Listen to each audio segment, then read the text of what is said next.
Global System Télévision, Tolobela Ekolo. Voilà, merci beaucoup. Bande Konanga ba Congolais, merci beaucoup ba Kongomani. Iska Bozali Nyonso, en tout cas merci beaucoup. La chaîne Abisso et qui est partout dans le monde. Abisso Global System Télévision. Le Monia Makasi na mwana mboka le DG Don Beya. Le Monia Makasi na ba Kongomani Nyonso mingi ba diaspora iska Bozali, merci beaucoup. Bozali wa awa déjà. Ils ont pour la partage d'informations ndenge boyebi. Il y a des débats moko, il y a pas pambaté, il y a des débats moko stérilité, il y a des moko na biso, tout le bel écolo, tout défendre l'écolo, tout bonde l'écolo, c'est ça notre souhait. Lelo na kolobela sujet moko à l'ordre du jour. Faut que na colère makasi. Fachi angolais. Colère zomata, ils ont pas rapport au makamo sur le terrain. Ils ont pas rapport. Il y a température. Ils ont pas rapport au na libanda pe na kati. Ils pourraient faire Fachi a frappé fort. Les ministres naïe autonomie. Il faut pas bosser makasi. Il faut pas bunda terrain bouger. Alors, merci beaucoup. Diaspora, Yamona Bandana Liboso. Nous avons pesa le moyen makasi na DG na biso ya RVA. Léonard Ngoma Bagi, Maki. Oya biso bana Congo, oya biso ozo kola kisa musala kitok sur terrain. Oya biso ozo bunda. On a kocha barrière électronique, lutte contre le détournement. Yambongo l'État ya RVA. Chaba barrière moko pona recette mata. Azo bunda pe sous azo mata butu moi. De façon que ba travail ya RVA. Ba futa makitoko salaire mata. Et report tongama. Azo sala na vision chef de l'État. Azo bunda makasi. Les 26 provinces. A des enclavés. Donc, atonga ba report moko international. Olongwe Chine. Okilodia. Olongwe Chine, Okiti Kisangani, Olongwe Chine, Okiti Kisangani, Olongwe Chine, Okiti Koma. C'est ça les deux autres linga. Toi appuyer, toi pousser, avec des pères de mer. Alors, c'est la vision de Fachi Beton Kantombolo. Alors, c'est ça ce que nous voulons. Ce qu'on s'allie malamu, nous devons produire. Ce qu'on s'allie ma paix, nous devons aussi dénoncer. Malapoto, vous partager. Vous partagez l'émission, vous commentez, yango. To pèse même notre bourgmestre Nabiso Kominakin. Excellence, bienvenue Balibi. Est-ce que vous allez au Bunda pour la commune Matalikolo? Aussi c'est sécurité, assainissement. Bah bazo linga kwa isayo bako ekosimbate. Pour oza nzambe. Dede bah bazwa ki biteni. Pour la commune Kinshasa. Lelo bakomi kolela. Bakomi kolinga négocier. Comment on peut négocier là, vous avez l'État, vous êtes civil. Vous avez l'État, ils ont l'État. Vous êtes civil, ils ont la civil. C'est ça, donc, tout ça, les gens que nous voulons. En tout cas, les Bourgoumès, en tout cas, merci beaucoup. Banakini Bosimbaye, Azo Bunda Boutumoyi, Azo Bunda Bazen Bayokana, Azo Bunda Kure Kota, Bazen Salema, Azo Linga Bomoke Kota, Oyo Bazo Linga, Kotiaye Korokanjam, to décanté Bango. Banakini bo telema bo bunda ya zamona aza oya bino ozolinga quand même moi eloko mona liboso acha ba pont isika po ezate. C'est ça les gens que nous voulons. Nous devons s'applaudir. Bienvenue Balibi. En tout cas musala kitoko ozo bunda pour l'insécurité kuluna et consort oyo bazolinga te ba oyo ozaki pare ya commune na kini ezonga na commune na kini izana ba tumoko boye batikala bango ba ayant droit. Les hommes forts mais l'État est fort. Votre sœur Daniel Bumba, sur le ministre intérieur, vous devez vous impliquer pour que les communes boostent, que les communes belezana chance de Kozombo. Pourquoi le régime passé, Batika qui bat Nabango, Bazali ko ba taxe, ba impôt, le consort, bon on est qui n'a pas l'État, qui n'a pas ça partout. Et quand on a baba, na ba hôtel, En tout cas, la commune est belle, ils ont souffrir. Quand on sait que Daniel Bumba, administrateur Azando, et belle, bon, ils ont dans des ordres. C'est pourquoi vous devez booster. Merci beaucoup. Ezao Yabino, Yajosar Vimba, tu y a qu'à pas mater, tu y a qu'à prendre la partage. Il y a mon cannabiso qui est province et partout, à l'est, là où ils sont là, vu que on nous a imposé une guerre injuste, mais qui était mata, biso au Congo to olonga po elonga ezali pour faire des CP na wazalindu ensemble na ba peuple congolais à 100%, tout ça c'est mana bango. En perspective le ngonya. En tout cas tona elanga. Le ngonya makasi na mona mboka Daniel Bumba. Le nouveau gouverneur bakina bazela yo, maboko polele. Le que non depuis avril le 29 et le 3 mois. Nous avons noté. En tout cas, faites tout, imposez-vous. Le gouvernement au Bandabulo. Donc, Bakino va oser la yo. Donc, il va vous faire un moment. Il s'est les ébélés. On va les 7 taxes na yo. Au cours de l'embouteillage. Il s'est ébélé na ça. Des bazans de soutien. Il faut zandre les là. Les grands marchés. Des pays de sécurité Koulouna. Vous comprenez? Donc, on est dans les désordres. Il faut retourner vite au travail. En tout cas, Daniel Bumba, le gouverneur de la ville et son vice-gouverneur, Eddie Moulangi, vous devez vite vous ressaisir et frapper fort dans l'État. Ce qui est de MLC, comme il y a mon l'État, comme il y a Bakinois. Daniel Bumba, vous devez mettre en tête que non, aux Awana pour la Bakinois, pour la poster la blâme Bakinois, vous dites que l'eau moins bien, c'est simple. Le monde Makassi, notre gouverneur, Daniel Bumba Lubaki et le vice-gouverneur, Eddie Moulangi. Merci beaucoup. Tozongeli masolo. En tout cas, Yambona Banda, n'a pas bino quelques révélations moko. Oyo tomonaki ndeko na biso Nicolas Kazali utuko zonga. Yango tosengi na Constant Mutamba. En tout cas, il fallait bien frapper fort. On a compris que ndeko na biso Nicolas Kazali utuko zonga. Na bita sana kotangi na bino muke. Yamboto bandananu na gouvernement oyo semé de toko sila po badongolo misu ebele balingi te bolango ya Congo, badongolo misu bazolinga te Congo ekende liboso, me biso bana Congo toza na posa ya Congo emata elelo so susu procès ya Corneille na batuna ye et ses complices.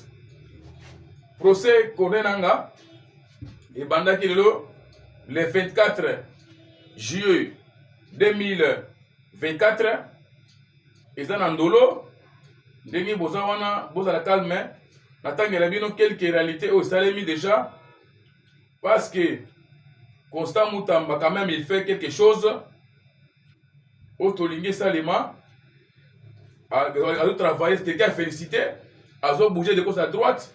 En tout cas, Bisso, il fallait toi appuyer. Ton PC Mamboko, il a dit de père de mère. Alors, Tozali ko Kenemangu, le procès Korenanga et ses complices. Pourtant, le nom Mouké, Toye Babatuni, Korenanga, za collaborer na Bango. Na banda koye bisebino awa. Ba Congolais, bana Simo Kimbangu. Que nanga za yemo côté, nanga c'est complice partout. Procès bandilo na niveau ya Ndolo, les procès contre Korenanga et ses complices. Voici les 25 personnes poursuivies devant la cour militaire de Kinshasa Kombe. Le procès contre Korenanga et ses complices a bel et bien été lancé ce mercredi 24 juillet 2024. La cour militaire de Kinshasa Kombe. Selon l'extrait de ces rôles, au total 25 prévenus sont poursuivis dans cette affaire, dont 5 sont physiquement présents à l'audience de ce mercredi à la prison militaire d'Endolo. 3 infractions sont retenues en charge de ces 25 personnes, à savoir les crimes de guerre, la participation à un mouvement insurrectionnel, et à la trahison. Ci-dessous, la liste complète de ces 25 personnes prévenues. 1. Corneille Nanga. Nabatuna ye basé belé 25, donc comment ça va basé belé. C'est pourquoi procès Bandilelo. Alors, on a Liboso. Fatia Tomboki ezali par rapport ya Mundo Tobengi Jean Bosco Bahala entre esprit malin et effet Kinshasa toujours infiltré. Il a été révoqué vite. Il a été révoqué par rapport ya Sali la Kampala. Yo comment ozo kene ko engager Moka. Mais Moko est perso mandaté, Moko est mandaté. Faut pas mandater yo. Okende, Okomikuna, comme ça le contraire. En tout cas, c'est dommage. C'est une haute trahison. Il doit être édifié devant la justice. Au terme d'une ordonnance présidentielle lue le mardi 23 juin 2024 sur les antennes de la télévision nationale congolaise TNC, le président de la République, Félix Antoine Tshisekedi Tshilombo, a révoqué avec méchant. C'est pourquoi les Congolais posent à la distraite. Bananga Bazebele a révoqué le coordonnateur national du programme de désarmement, démobilisation, relèvement communautaire et stabilisation PDDRSS, Jean Bosco Bahala, alors que ces derniers séjournaient à Ouganda. Au Kenya, vous savez la ligne. Mission va personne déjà Moussoussou. Yo que ça la Moussoussou. Bon commenter, bon liker, bon partager, bon yeba lo lengeni ni. Au Rwanda et Ouganda, il fait les gestes sur le terrain. Maintenant, on est très malin. Toi, avancez. On avance. On avance. Ce monsieur, il s'est journé à Ouganda. L'homme se serait détourné de la vraie version pour laquelle il serait rendu à Kampala. Version bakina ki zamsusu. Ya komi kuna komi mususu. Ngona boyokaki na bachena libanda que la RDC Congo est en négociation avec le M23. Et Tambolaki, France 24 a beti, Bibisa beti, que Fouachi Beton a engagé quelques personnes, quelques Congolais qui ont commandé au niveau au Kanda, qui ont conseillé directement à M23. On avance. Boyoka Lolenge Nini, bazali pour manipuler biso facilement, vu que Fouachi pas très fort. On avance. Et révoqué de la fonction spécifiée en regard de son nom, la personne ci-après, M. Bahala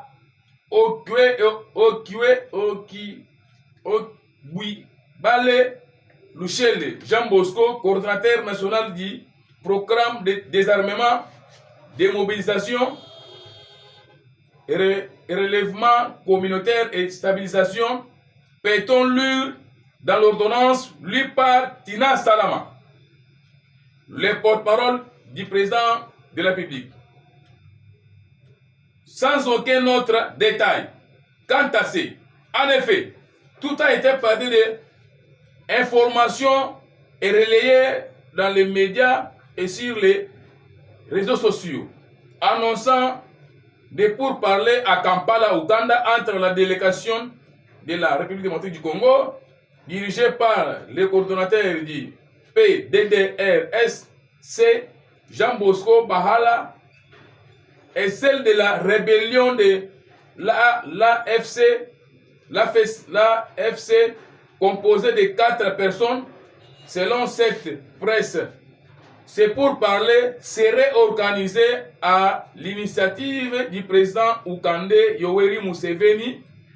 Kinshasa hausse le ton. Donnons l'information. La réaction du gouvernement congolais ne se fait pas attendre par l'entremise de son porte-parole. Le parole Kinshasa a démenti, conformément à avoir mandaté qui que ce soit pour les représenter à une quelconque rencontre avec les rebelles. Aucune personne n'a été mandatée par le gouvernement pour une quelconque forme de discussion avec les terroristes du RDF M23 son compte X. Dans une correspondance du 18 juillet adressée au directeur des cabinets chef de l'État, on notait que Jean Bosco Bahala sollicitait auprès de la présidence de la République un ordre de mission pour se rendre à Ouganda en vue de participer à la préparation des activités de profilage et identification des ex-combattants et relais congolais dans le cadre du DDRR, désarmement, démobilisation, répatriement, réinsertion et réintégration de ces derniers. Cependant, ces sources concordantes rapportent que Jean Bosco Bahala a pu se rendre à Kampala non avec un ordre de mission signé par le DIRCAB du président de la République, mais par le vice-premier ministre de la Défense, Guy Kabongo Navita, selon les suspicions accablantes, en route des suspicions persiste quant à la présence de Bahala à Ouganda et plusieurs questions se posent sur les frais mobiles et de la révocation de M. Bahala. Merci beaucoup. Pour moi, comment les traîtres ne dorment pas. Mission Liboso, mission de X, yo quelqu'un commence à la Y. En tout cas, mes frères et sœurs, un vrai Congolais, il est là pour seulement trahir le Congo. Mais nous, Congolais, Tokolingate, Congo et Kende. Ce monsieur, il a été mandaté na mission Moussoussou. Comme si terrain, comme s'il a été corrompu par les étrangers, les multinationaux. Au bas de éternir l'image à Congo, que chef de l'État Fachi Beton, il a été mandaté une délégation à Kampala pour négocier avec les 23. Il a été envoyé, c'est pour identifier les groupes rebelles. Au bazar à Ouganda. Mais comme ici le terrain. Ce qu'on a modèle, il a été révoqué. Après sa révocation, il fallait que la justice et l'Andela et Yeba, l'Olengeni, ce monsieur, il a été en complicité avec les M23. Maintenant, nous, peuple congolais, nous devons nous poser la question. Il est temps de nous réveiller. Il est temps de côté les mains comme un seul homme. Tout le monde le Congo, tout le Congo. En tout cas, comme on a à comprendre que du 18 décembre, bitumé aussi là, il faut tout le hypothèse, tout le comment les compliquer, mais aussi les peuples congolais. Parce que Télémi, Balobi, nous n'allons pas négocier avec les M23. Ce sont des mouvements terroristes. On ne peut pas négocier avec les terroristes. Mais ils ont qu'à négocier permettre, n'importe mon paya, sans ordre de mission, aucun kuna, au commis qu'on négocie direct, qui engage les pays. C'est une haute trahison. C'est une haute trahison. Il fallait que Constant Moutamba, à se saisir vite du dossier, Batandreye, Toyokaye, Malamu, Bakongomé Balande Malamu, Toye Balolengeni Niki, qu'il avait envoyé avec cette mission, ni le PC Courage, à Komagona Kampala, au Bazo Boulsa Congo, ce sont les Ougandais, le commun complété au Ouganda, pour mon compta. Non. En tout cas, Bande Konangai, Bitumboyo, ndenge Moselle Obagageno, laquelle sera longue et populaire. Mais comme Fouachi, à ce Congo appelle ça Nzambe. Congo est de la longue té. Quel est le cas de mon courte? Parce que Kabila petit, Kabila le petit autour de pouvoir, il a fait 18 ans, qu'il est sénateur de Bitumba. Mais Fouachi, il s'est décidé. À lobby et quitter Mata. Bitumba fait ici là.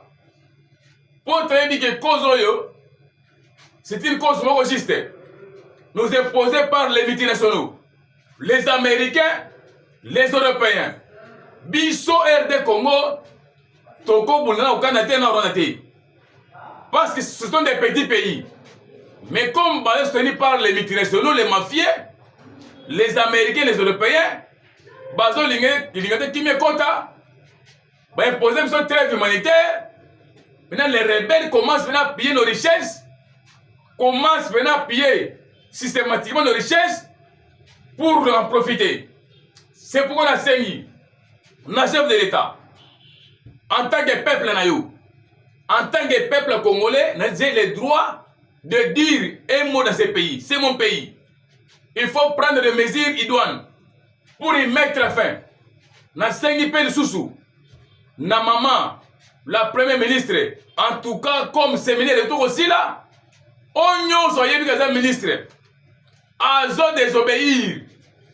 Na décision na yo, il fallait radier.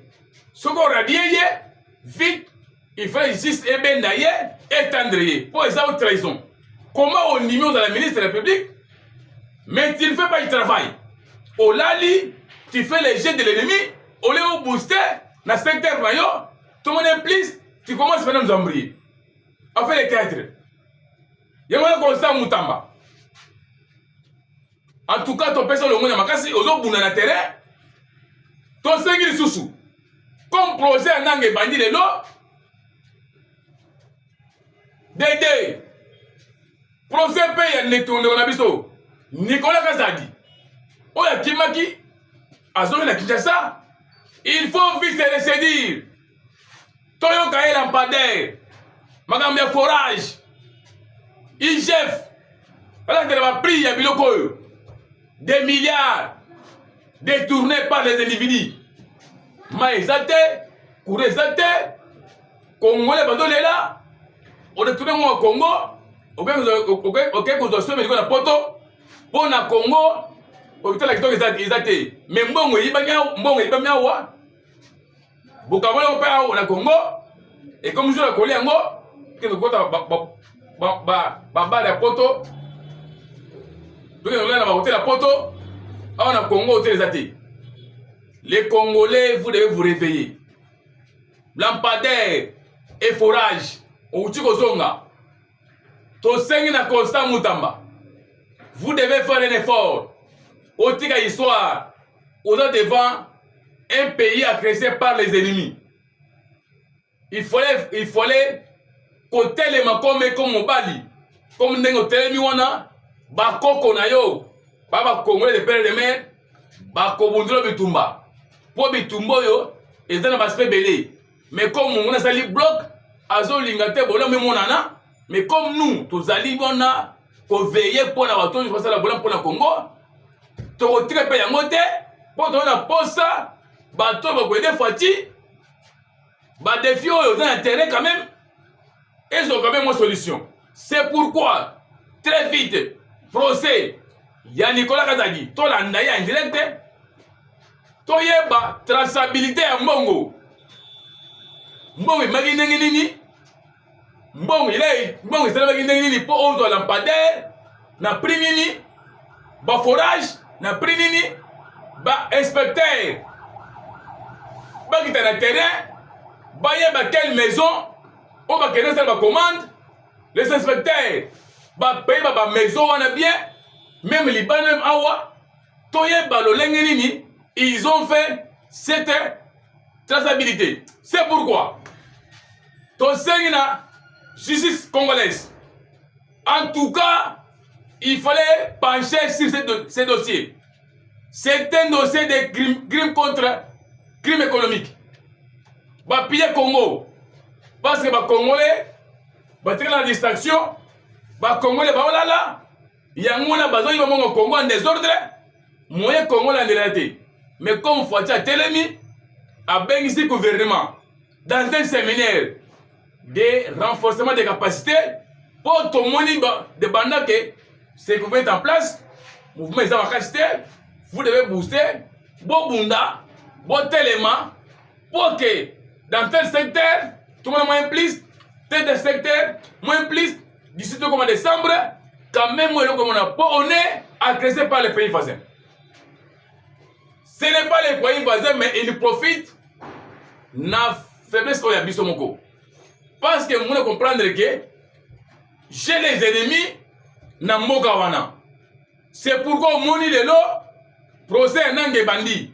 Malgré Nange n'est pas là, il est poursuivi ici à Zawana. Alors, peuple congolais, les diasporas, vous devez partager cette émission, vous devez la regarder, vous devez commenter, vous devez faire des commentaires parce que Congo est Zamoko et Ami Balete, Oyozo Linga ke ba envoyer le Congo. Congo est chola. Bango ba le kum. Na yebi ke ba beti poto, viki oyo ba banda yi komona. Né na bisaki bino ke si c'est pas lui qui neuf, lelo ba don choli. Ba don na lobby santé à malamu te 81 ans. Je veux dire que avant tout le mois de décembre bitumé aussi là. Il aussi na pété so. Même le Rwanda et le Rwanda. Voyez bien ok. Comme Biden a accueilli, Macron est en souffrance. Parce que dans la position de la France, Bato Bande ko imposer biso biloko na niveau au Rwanda na Uganda. Ba komi ko affaiblir bango. Lelo Ukraine a komi ko senga dialogue direct na Russie. Vu que Biden a kosaki pecho wana Zelensky. Lelo c'est grave na Ukraine. Ils ont créé même crise mondiale sur le plan économique. Les deux pays, la Russie et l'Ukraine. Maintenant, l'Afrique a compris que oui, bah, toi, besoin d'imposer des ordres en Afrique, ce sont les Américains et les Européens. Nous devons faire attention avec ces gens-là. Il faut être très sûr et très souple. Il va imposer son trêve. Mais si Manabi Soba est en Béli, comme il copie, il va mener en désordre de Boutoumoui. Quand on sait qu'il le gouvernement congolais, en tout cas, il fallait à la menace sûre, en mettre la charrue devant le bœuf, il fallait en mettre quelqu'un à la place qu'il faut, vu que Munguna Ming a la corruption, à comprendre que si Bendaka force et soutien, à commis Kolinga pour diaboliser le peuple congolais. Si les plaies à communication, au Rwanda a ses chaînes sur le terrain, on va dire qu'on peut savoir information, mais bisope ba imboka, to kolinga tepe, to tirembo na biso kende, le lenge wana. Alors, c'est pourquoi, au moins il est là, où Rwanda est affaibli. Comment te kama zongi na mandat oyo, ko le manote, eza ba toyo, ba comprendre que ils ont versé leur argent en Rwanda. Mais pas dans servi. Comme quand ils ont promis que oui, pour faire la confiance, na mandat oyo bokozwa biloko na bino, oyo abomisaki na Congo, aya kozwa biloko etikaki awa na Congo, soki na Congo il n'y a que des femmes, il n'y a pas des hommes. Aya kozwa yango, on est prêt à toute éventualité, mais Rwanda kosutuka. Rwanda akosutuka. Je vous dis clair, Rwanda kosutuka. Même Uganda wana, même Brazzaville, ils vont pleurer. Parce que Congo n'a tourné au Keneboui. Je vous dis clair sans vous flatter. Ça va tourner vers eux. Ils vont souffrir. Ils vont regretter. Parce que oh, déjà le vote Nicolo, Biden est Choli. Maintenant, il y a des turbulences au niveau de Uganda, au niveau de Rwanda, au niveau de Kenya, au niveau de Brazzaville, au niveau de Angola. Parce qu'ils pensaient que Fachi, il ne connaît rien. Mais ils ont Fachi pendant que l'Ingamon a maillé la bango. Ce sont des mauvais. Il y a les jours, il y a les jours, il y a aussi la nuit. Bango voulait qu'il n'y a que la nuit. Les jours ne paraîtra pas. Non. Comme déjà les jours comme apparaître, tokomi koyeba ki eki, tokomi koyeba ennemi ayoka na lolenge nini, tokomi koyeba mode ya ennemi, tokomi koyeba lolenge nini monemi aza koopere, leur mode opératoire, tokomi koyeba lolenge nini ennemi aza ko se renforcer, azali kozala renfort na sur terrain, renfort eutaka wapi, ekitaka wapi, nyonso wana c'est connu parce que Fouachi eton ye au peuple qu'on a yebaki te. Toyebi lelo payer belé, autre on est koyeba te, lelo lui n'a pas ça. Vous voyez, c'est ça un président que nous voulons. C'est pourquoi lui n'a pas le mandat, il a une mission. Il a une mission dans ce pays. C'est pourquoi ton à tous les gouvernements, ensemble la ministre au bas terrain, en tout cas vous devez booster, frapper encore fort, depuis que avant décembre, tout le monde a quand même bilembo sika. Bilembo bien monana, et perception donc souci, et perception bena donc moi je vois mon combo tout le monde a quitté parce que le Congo plutôt est vraiment béni en tout et pour tout. En tout cas, le lot na chaîne abisso global système télévision et ça chaîne oyo tokolinga te les ennemis oyo ya peuple congolais atika biso na souffrance. Ça fait 30 ans. Parce que Congolais moko songolo pakala. Aouti ko signer un contrat individuel pour ses intérêts privés.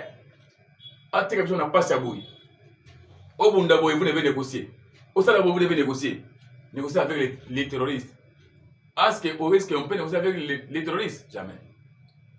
On négocie quelqu'un qui a une main blanche.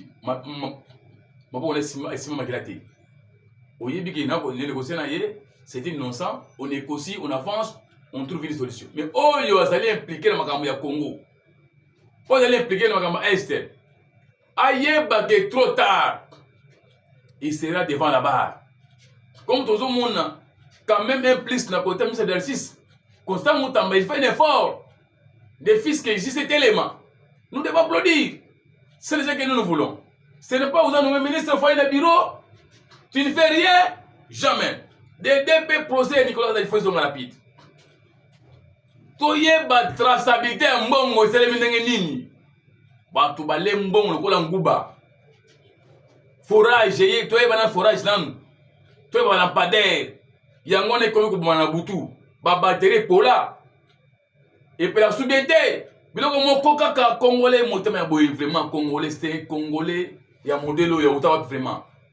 Congolais modèle c'est la commande. Pas même des 3 jours. Et comme il commence à ngomoko na terre là. Yaka bambar boka c'est comme mana. Faut de la batterie. Mais comme aux zones awa, to sengi na ba congolais po telema. Nous allons faire même la marche ici. Pour to yeba traçabilité mbongo na. Et ça mbongo na biso ya ba congolais za mbongo nete. Comme ya moni que oui, mbongo na ko médicaux ate, aké ko médicaux na poto. Comme on a pas entendu, on soigne très ici où il n'y a pas de docteur. En tout cas, merci beaucoup. Mais c'est le padé, mais c'est le forage. En tout cas, tout ça, il va commencer à tellement. On nous a dit que c'est impliqué dans le dossier, il y a lampadaire et forage. Faut Kangama, va condamner peine sous, va condamner peine capitale. Peine capitale est baquée. Mongona, à tabomé, on a ça ma belé, à quoi les payer à monter. C'est ça. To sengi na peuple congolais na diaspora et ce que vous allez en tout cas to veiller to le bela Congo to bundela Congo ça c'est notre pays to partager pe sous cette émission to commenter pe yango c'est ça notre souhait comme Fouachi il y avait des rumeurs oh yobana ko bagene Fouachi so bela ba ennemi ya mboka na biso Fouachi aza nzambe yo lukano biloko nozo luka mais biso tozo linga to pesa biso mai matali mboka en tout cas le monde ya makasi na bana poto so lingo zonga facilement na plus 243 90 29 80 550 plus 243 90 80 550 en tout cas so benga zonga facilement ya so sar on est là Global Système Télévision, Merci beaucoup. Ciao. Global System Télévision, tolobela ekolo.